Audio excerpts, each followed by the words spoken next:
Hello and welcome to the Powerful Personal Brand Podcast. I am your host, Claire Bahn, and on today's episode, I am very excited to be joined by my co-founder, Gordon Gooch. Gordon, thank you so much for being here today. Of course, Claire. So today we are going to talk about why executives are no longer allowed to be invisible. So we're going to kind of dig into that subject, the good, the bad, and the ugly. I know there are a lot of people that want to stay invisible. We're going to talk about why that's not a good idea. But ultimately, the decision is each person's own. But we just provide guidance, right? Sometimes people don't listen to the experts, and there's nothing we could do about that. That's true. So I feel like why is, in your opinion, Gordon, why is the world changing? Why are executives no longer allowed to be invisible, the invisible executive? Why is it no longer a nice to have, a personal brand, and more of an imperative? Well, okay, that's a good question. I think a couple of things. One is technology has changed so that everybody has a studio in their pocket, a television studio in their pocket, right? So there's not a cost to doing this barrier anymore. You're not paying to get into studio time and all of that sort of good stuff. Social media has conditioned your or their audience to be readily open to having people online that they see, that they engage with, that they believe in. So you've got the whole difference between influencer and a personal brand. Okay.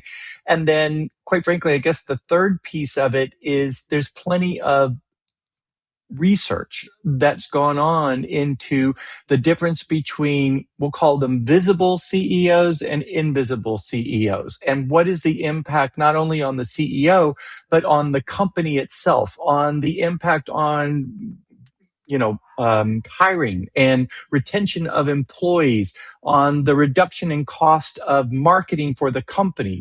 This whole concept that you and I talk about, which is a CEO that is out front, that is telling the story and is somebody that is trying to help their audience, the target audience, and obviously it's probably the same target audience as the company, actually creates a halo effect for the company because people want to trust a person and not necessarily a company. That's not to denigrate anybody's company or the corporation or whatever, but people expect a company to sell to them. So they're always kind of a little wary, right? They're like, oh God, I'm going to see another ad. Oh, they're going to pump me with some discounts and codes and whatever it turns out to be. But when the CEO is out there and you actually relate to them and he's helping you or she's helping you, then I think the natural inclination is, wow, I trust this person, right? And then if I relate them to the company, whatever it turns out to be, then the next time I see a promotion or I need that product, whatever it is, I'm more likely to buy from that company because I trust that CEO as opposed to it's just a company that's selling me product. So that was long-winded, but I think that's the answer. You shouldn't ask questions if you don't want the answer, right? You asked my opinion. That was an error in judgment. One thing to add that I always like to make a distinction of, a few years ago, I was actually, and you know the story, Gordon, a very large media network wanted me to interview me to talk about basically CEO branding because the situation had gone awry. And they wanted me to tell them essentially that personal branding was bad, which I would never do. But let me tell you a situation where there could be improvement. There was a CEO of a startup company and he founded the company, had a lot of funding, and then basically there was a point in which he left the company, but he was basically, all the money was pumped into him and his brand, and the brand of the startup was just like tertiary, like it was so insignificant compared to his brand. And when he left, so did all the eyeballs. So did all that trust that no, I can trust that you were talking about left. And then they were like, well, I don't want this company. And they were like, kind of left it with a shell. And so they were like, well, doesn't this mean it was, personal branding isn't good? I go, no, it actually shows you how powerful it is and why you shouldn't just boost the person. You also have to keep the brand itself, because then, of course, from the brand standpoint, people, you're thinking about the corporation as itself, and all, board of directors and everyone like that. If your CEO or another CXO leaves, they will leave with some of their personal no like and trust factor, and there's no way to get it beyond that, because right, they just as you were saying, some of that flows back to the company, so there's no way to get around them leaving, and part of that goes with them. But as long as you build the brand, and maybe the brand of multiple CXOs, one person leaving won't leave a giant hole. No, that makes sense. When we talk about it too, we talk about if you have the CEO, okay, and you have the company, now you have two opportunities to leverage brand about the company, right? So the CEO brand never lose track of the fact that they are the CEO of this company. The company never lose track of the fact that this individual is the CEO. So now you have an opportunity to leverage both brands in order to support the company. The CEO is always there to help, to tell the story, to build a community around that. And the company is there in order to sell its products, to make it clear that they are a solution to a challenge or a problem that the target audience is having. I think that's it. So in your example that you use, they lost track of the fact that there's literally two entities here. The brand of the company is an entity, and the CEO is an entity. If you take advantage of it, now you have two levers to pull instead of just one. Yeah, exactly. So now I want to look at the other situation where you maybe, this came up in a recent podcast with the CEO, and I asked him, you have somebody who is just, they're just charismatic. They are, people really like them. And then you have somebody that just doesn't want to be on camera. Maybe they're not that charismatic, but things like that can be learned. You can get better on camera, especially over time. So I don't want somebody to be like, well, I'm not charismatic, whatever. The reality is that this CEO thought it was his job to be front and center, because not only is the business selling itself and the people that work for it, the CXO, the executive people, but also as the CEO, people are going to look him up. What does he stand for? What does he talk about? Is he a leader? Like, because I mean, what are your thoughts on that? Because we have seen resistance going like, well, I don't want to do that. My job as CEO is something different. And I think in 2026, that's no longer the case. No, I agree with that. I think that there could always be hesitation, like I'm not good on camera or whatever it turns out to be. I would flip that around and say that CEOs have to learn a variety of skills in order to be effective leaders. It's not like they're born that way. So media training, if you want to look at that at its most extreme, but more importantly, building your CEO brand in support of the company is the next talent that you need to develop. And it is a talent that can be developed. So you didn't walk in the door knowing leadership or accounting or how to hire or following your gut or all of the Yeah. different aspects that make for a very successful CEO. Okay. So Politics, now, pardon? corporate politics. Yeah, okay, so well, you didn't get there if you weren't good at corporate Right, politics, but right, right. that's another Yeah. podcast, right? But so the whole point is this is a skill set that CEOs need to learn. So when you were talking about, the community and whatnot, yeah, they expect the CEO now to be out there. And I think that the other hesitation that I see too, right, is there's this negative connotation about the celebrity CEO. Okay, and Mhm. we see a lot of them. You open your news app and there's so and so there and whatever, and turns out to be okay. You may not be the CEO or the celebrity CEO, and that's okay. It's still an important skill set. It's still an important factor of your job that you need to be out in front of the audience and you're supporting the company. I mean, yes, there is like you pointed out, a a benefit to the CEO, whether it's the next job he's going to get, he's going to move from a Fortune 100 to a Fortune 50 or whatever it turns out to be. Okay. But at the same time, the public now wants you to be out there and tell the story of your company. And that's why I think that it's become imperative. And the ones that embrace that, the CEOs, the leaders of these companies, founders, whatever it turns out to be, that embrace that and say, okay, being the public face of my company has high value not only to me, okay, so a little self-serving, but also to the company. So I owe it to the company, and worse, not worse, but I guess the best case is my target audience, they expect me to do that now too. So that's why hiding in the shadows and saying, "Oh, I'm not good on camera," or whatever, that's why it doesn't play anymore. You need to be able to get out there. So two, I guess, instances kind of come to mind now. So you have this misconception that building a personal brand, you're going to become an influencer. Like, I don't know, you're Right. going to be like hawking Yeah. stuff, and like you're gonna, yeah. So well, first and foremost, we're not talking about would you have influence? Yes, but that's because people know you, like you, and trust you. But you're not an influencer in the stat like that. You're gonna have like a reward style account, and you're gonna tell people to Yeah. buy things, or I don't know, like, yeah, you're not that kind of an influencer.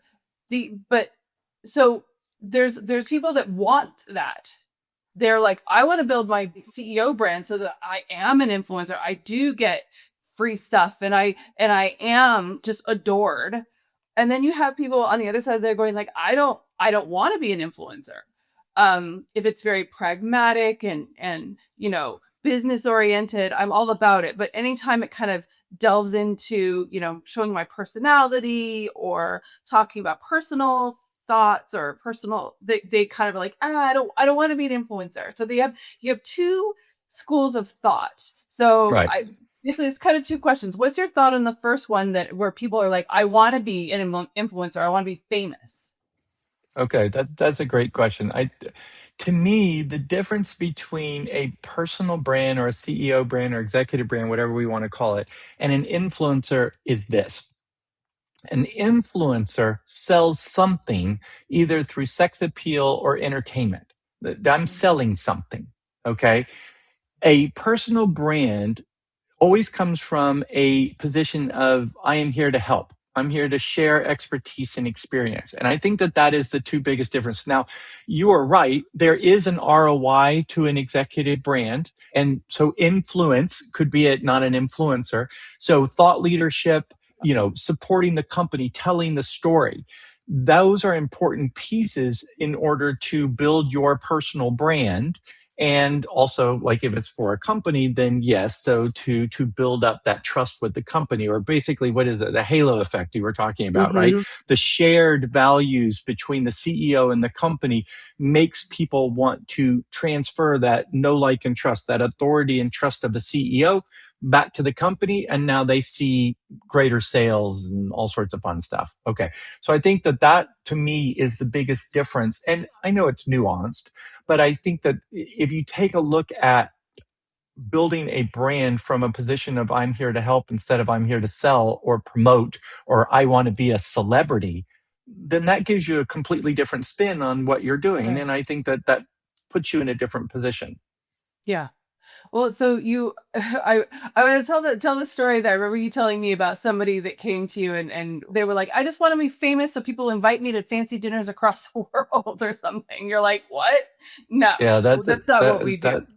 that's an interesting one. Yeah, so they conflated the celebrity status with Yeah. what a brand was, and so Right. they were, yeah, very disappointed to find out that A, it took time. It takes time to build a brand, and two, if you do have a brand, there's no guarantee that people from around the world are going to invite you to their house for dinner. It's, but people have Such different an goals. odd, It yeah, was a I nice guess. goal, I I guess. mean, but it was weirdly so specific. But anyway, so now you Very have specific. Now you have the opposite. And I know that you know people that talk about this where they're like, oh, they're resistant to building an executive brand because they don't want to be influencers. They think that you're going to be this influencer that's selling stuff and yeah, like it kind of is comes from this area, I guess, of like needing to sell stuff. I don't know why. Anyway, but there just is a kind of like, I don't want to be an influencer. So what are your so if you have someone that's saying they're an executive and they're like, I don't want to be an influencer. I don't want to build my brand. Yeah, I think that that goes back to what you were talking about earlier, which is they feel that this whole putting yourself out there kind of thing is like, well, I got to share every last ounce of my personal life and I'm going to talk about my family and all this sort of stuff and the answer is no. Okay. The flip side to that, though, is if your brand is always just talking about business, business, business, business, and you Mhm. never give me a little taste of your humanity, then I, as an audience, have much more difficulty relating to you. So I'm not Right. saying you got to talk about your kids and the troubles and the dog is sick and whatever it turns out to be. But I mean, like sometimes when we're talking to people, it's like you could share a little, like a hobby you have, Yeah. or another interest that you want, because that helps people relate to you. So, yeah, it's a matter of degree. How much am I going to share? I don't want to be out in front because I don't want to be a celebrity or an influencer. Well, that's great. You won't be. If you're there to help and you're there to share your expertise, and yes, maybe you share a little bit of your humanity so that people can relate to you, that's a Right. wildly different situation than I'm an influencer and I'm going to be the sexiest thing on TV or YouTube or whatever in order to hawk my whatever it turns out to be, I right? don't My think you have to merch. be sexy. I don't think all influencers are I sexy, agree.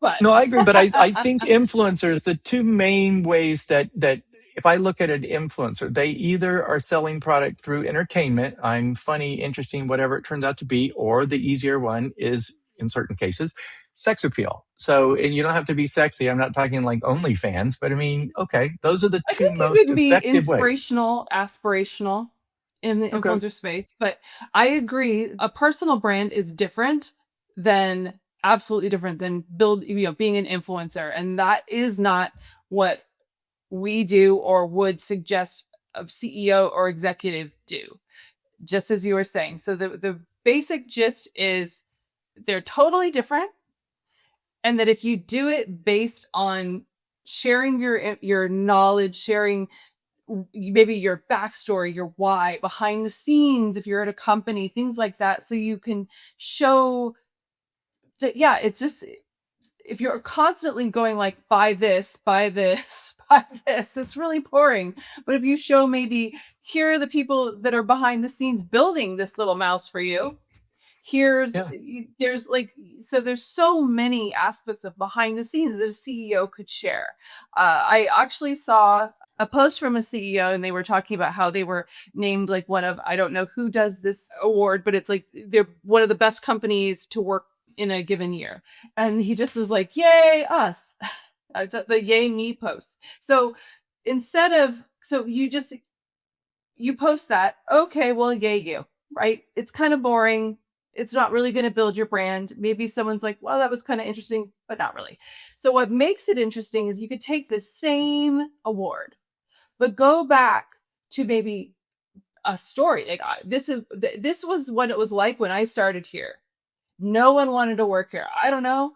Like uh I was walking the floor of the factory. Let's just say, walking the floor of the factory, and I met somebody, and they told me this story, and it made me think, well, maybe what if we added this element for to help improve the work life balance of the people here. So I'm just kind of like spitballing here, but there's so many ways to weave in storytelling. So I'm going to add Yeah. storytelling now. So storytelling, I guess, is one of the biggest things because that's what influencers don't do. In my experience, they're not telling stories. They're not telling their why. They're not going behind the scenes. They're not kind of peeling back some of the layers to show you why someone should actually care. And if you kind of go to the statistics, I don't have them in front of me. Maybe we can make sure we find them and put them in the description. But there are statistics that show, especially with Gen Z buyers and younger millennials, they really want to know the why, what they stand for, whether they are for sustainability, whether they are doing things to improve the environment, whether they are what charitable things they're doing. So one of the things that I was thinking, if a CEO can show what they do. I mean, personally, I do talk about my dogs. You know that I'm all about rescuing dogs. I do, I'm super into, donating to rescue organizations, especially ones that rescue seniors. And I love that. Anyway, but I just think sharing that kind of thing shows a humanity, and it shows, this is what I really believe in, this is what I really love. And I don't think that that's digging in too much to my personal life. No, So but I I think think it's what people are comfortable with. I mean, I'm not telling you, like you said, you're not telling every last iota of your yeah, personal life. We're not ever saying that. But that helps people, relate to you. And you talked about Gen Z, and it's probably not just related or just exclusive to them, but that's the core, right? If they want to trust a person, not a logo. right. And so, if that person, the CEO, exec, whatever we want to call it, is out Mm, front and telling the story, like you said, why? So, in your example, oh, we won an award. To me, it comes across as a short, oh, we're great, we're buy from us. yeah, Whereas we won this award, and I really feel as the CEO that the reason that we, shine in this result is because we took a look at our culture. We talked to the employees. We wanted to make sure that people felt like a family and a community and not cogs in a wheel. Okay, that is an yeah. interesting post. That's So many something that I'd be like, stories you can oh, come up with. Yeah. but I think And that that's the big difference. yeah. And I think and that goes back to what we were talking about, where it's you're showing the human side instead of just, I'm a robot sh- going through my talking points. Mhm. um because in our experiences, both of us were in corporate world, and then we had kind of, we did a startup, and startup world and entrepreneur ship are completely different, because in a corporate world you can kind of sit back and there's a whole you it, it's not tied essentially to the work you put into it, and what you do isn't it's tied to the ROI, the success of the business, and You're whether you make really money or not. you're really gonna piss some people off now. You really, Really? Well, you know what? But the problem is that there's always kind of this thing about, like, oh, here are these talking points, and from a CEO standpoint, some of them don't make sense, because again, it's just, buy this, look at me, we're so great, yay us. It's boring. No one yeah, cares. They want to know the story behind the culture. They want to know about the conversation you had with somebody. Like, what was it, undercover boss, yeah. where they actually went and worked in, like, the front lines and stuff that a lot of these people didn't know. And imagine if CEOs would actually kind of learn some of these things by on the front lines. They would actually be like, "Oh wow, I learned this thing." That would be interesting. I That would agree. show they I mean, I care. still going through LinkedIn, and how many times do I see some CEO or CXO, and it's always like, oh, we we just achieved X. Oh, we just won an award for whatever. Oh, congratulations to so and so for getting a community award or something like that. Yeah, who cares? Yeah, we always joke, right, that in the past, and probably still is, a lot of posts are always aspirational, and nobody cares anymore about Yeah. your award that you got, or the car you bought, or the vacation you took. That's decade ago. Forget it. Mhm. That's not Yep. interesting. People want to know why. They want to know how you're helping them. They want to hear your story. And those things have impact, and they resonate with people. And yeah, and that's how you build a brand. So let's kind of give a quick, well, I guess, wrap up. Like, how, if an executive is watching this and they're like, "Okay, Claire, Gordon, you guys have convinced me. I'm going to build a personal brand." What are, like, at least one thing that you would tell them to do right now? And maybe if you have three. See, if I was a bad One person, to I'd three just be like, things. call me. No, I'm just kidding. Ah, Okay, I'd say get out of your own way. You need to embrace the fact that, you know, visibility is well, you say it is like the currency of opportunity, right? So visibility and exposure for you is also for your organization. It will only help you. Visibility is perceived success and value. So if you get out of your own way and say, you know what, I'm going to take this seriously. This sometimes trivial. I think social media is trivial. I think thought leadership is whatever. I don't want to do YouTube videos or whatever. I don't want to try to get in front of journalists or podcasts or whatnot. Okay, so I think that's the first thing, right? So it's a change of heart. It's an understanding of I'm not going to be an influencer. I'm going to build a brand. And the focus of that brand is I'm going to help my target audience. And then I think that would be one of the most major shifts that I see. So when I'm sitting across from somebody and they're like, oh, I don't want to do this personal branding stuff. You know, my CMO says I have to talk to you or whatever it turns out to be, or, you know, even my buddies, it's like, why would you ever want to do that? You know, well, because you're not an influencer. That's not the goal. Right. You're going to be there and your position is how do I help? And that Right. is a huge thing. I think the Well, second thing, oh, I'm sorry, go ahead. no, I was going to say to add to that, that one of the things that I always say is that think about, because a lot of times information that you might be giving, you might help your past self or yourself like 10 years ago. So think Mm. about helping others, as because a lot of times when people think, oh, building my brand and doing these things is very selfish. I'm not that type of person. Okay, are you a person that likes to help people? Probably. So if you like to help people, think about helping your past self. Help about mentoring somebody, sharing through like, yeah, mentoring others through kind of showing what you would do or how you maybe so people would make mistakes that you made or whatever it might be. But if you kind of lead with altruism, helping others, then I think all of that other stuff usually will fall away if you just go like, get out of your own way and just help people. This is helping Yeah. them. No, I think you're right. I think the two things that you see are if you look at how you're going to help your old, I mean, everybody likes the stories about how I got here, right? So if you have achieved the level of a CEO or an executive or whatever it turns out to be, right?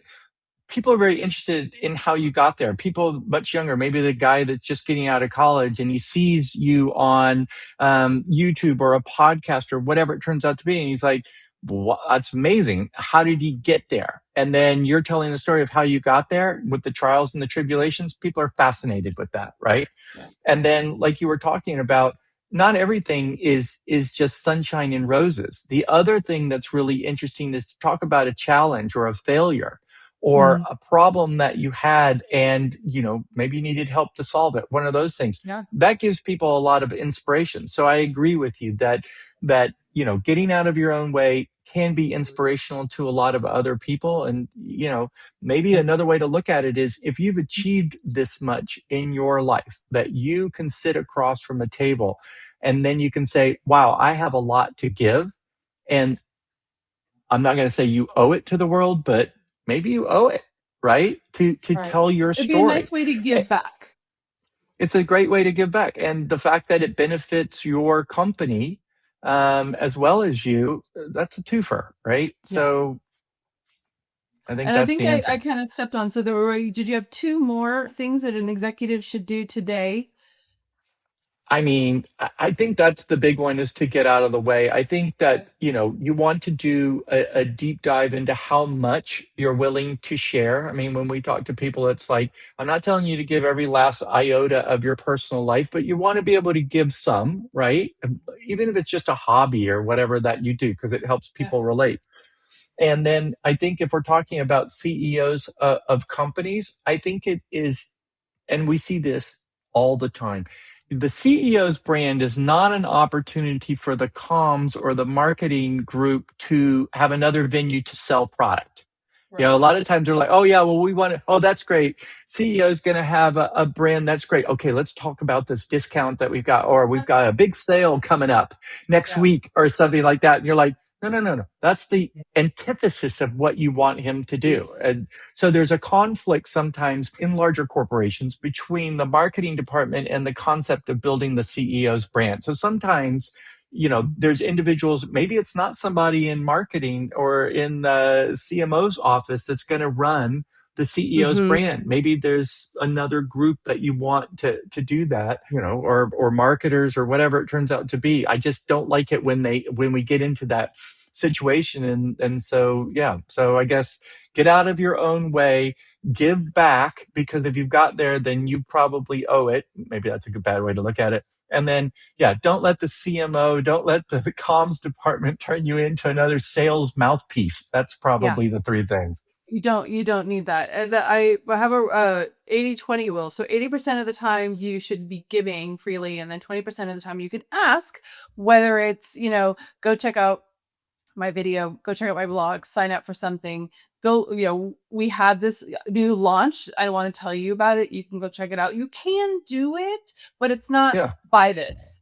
It's Yeah. different. It's I nuanced. think that you're right. It's a difference between a CTA, which is important. You have to give your Yeah. audience an instruction in order to do something. Otherwise, they'll just consume and whatever. Okay.